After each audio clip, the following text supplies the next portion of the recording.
आज आहे ना एवढ्या उन्हामध्ये निघावं लागले, तर का ते पुढे कळेलच तुम्हाला. आणि त्यानंतर माझं ना प्रोटीन किंवा स्मूथी म्हणू शकतो माझी मी घेते ती संपलेली, तीसुद्धा बनवून घेतली. आणि हे रात्रीचं डिनर. तर चला, हाय हॅलो, मी किशोरी तुम्हा सगळ्यांचं अगदी मनापासून स्वागत करते माझ्या नवीन एका ब्लॉगमध्ये. तर इथे आहे ना मी स्मूथी घेत असते किंवा त्याला प्रोटीनसुद्धा म्हणू शकतो. तर प्रोटीन शेक दुधामध्ये किंवा पाण्यामध्ये आपल्या आवडीनुसार घ्यायचं. इथे 1 वाटी मखाना घेतला आहे, मखाना छान भाजून घेतला आहे. 1 वाटी ओट्स घेतलेले आहेत, ते सुद्धा छान असे खरपूस भाजून घ्यायचे आहेत. आणि खारीक घेतलेत, तर खारीक तुम्ही पावडर घेऊ शकता किंवा काळे खारीक असतात ते सुद्धा चालते, कारण हे आपल्या स्त्रियांसाठी सगळ्या गोष्टी महत्त्वाच्या आहेत. आणि अजून ह्यामध्ये ॲड करू शकता का जे विविध बिया असतात नाही का, भोपळ्याच्या, सूर्यफुलाच्या आणि मगजबी, ते सुद्धा ॲड करू शकता. पण माझ्याकडे नव्हतं म्हणून मी हे 3च इन्ग्रेडियंट्स घेतलेले आहेत. आणि हे ना आता मिक्सरला बारीक अशी पावडर करून घ्यायची आहे. तर इथे पाहू शकता मी एका डब्यामध्ये ते भरून ठेवत असते आणि रोज सकाळी अंघोळ झाली, दिवाबत्ती वगैरे झाली की मग दुधामध्ये घेत असते. तर इथे गोडवा पण असतो असं काही नाही. आणि ही शेवटची बॅच राहिलेली आणि माझा मिक्सर येतो बंद झालेला आहे. तर ते आता तसंच राहिलं वाटायचं, उद्या वगैरे करून घेईल, जाऊ द्या आता काय.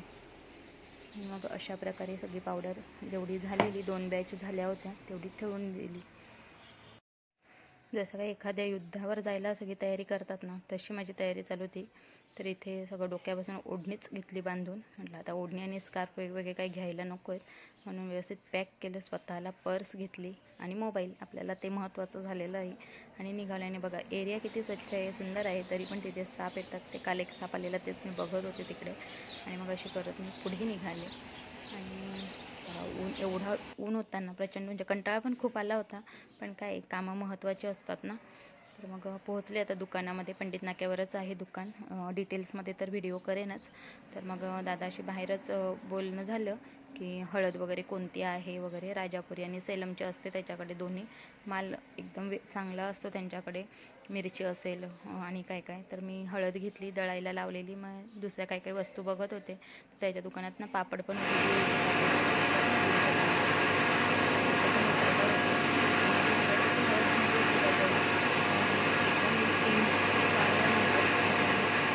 करून त्या चक्कीमध्ये जेवढी होती त्या कपड्यामध्ये जेवढी राहते ना तेवढी त्यांनी आणून दिली. आणि 2 किलो हळद घेतलेली, तर 1 किलो 918 ग्रॅम भरली. तर बऱ्यापैकी आली. नंतर मग हळद घेऊन मी निघाले. हळद बघा कशी भारी दळलेली त्यांनी, लगेचच तिथल्या तिथे देतात दळून. डिटेल्समध्ये सांगेलच. 2 प्रकारची हळद असते त्यांच्याकडे, सेलमची पण आणि राजापुरी पण. मी हळदीचा ना पूर्ण एक व्हिडिओ करेनच. आणि हळद कशी ओळखायची वगैरे ते सुद्धा त्यामध्ये डिटेल्समध्ये नक्कीच सांगेन. तर ही बघा अशा प्रकारची हळद टेस्ट केली. आणि मग ही रेसिपी बघून तुम्हाला कळलंच असेल, रात्रीच्या जेवणाची तयारी आहे.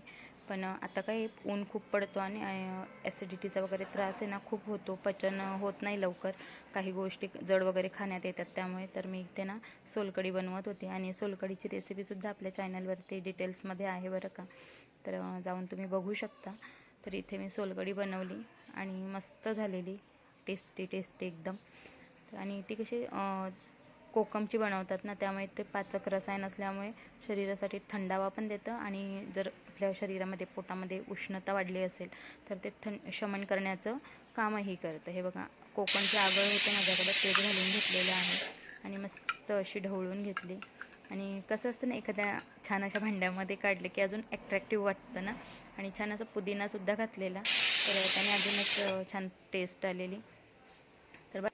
तर सलाडसुद्धा मस्त तयार करून घेतलेला. व्हिडिओ पाहिल्याबद्दल सगळ्यांच्या मनापासून धन्यवाद.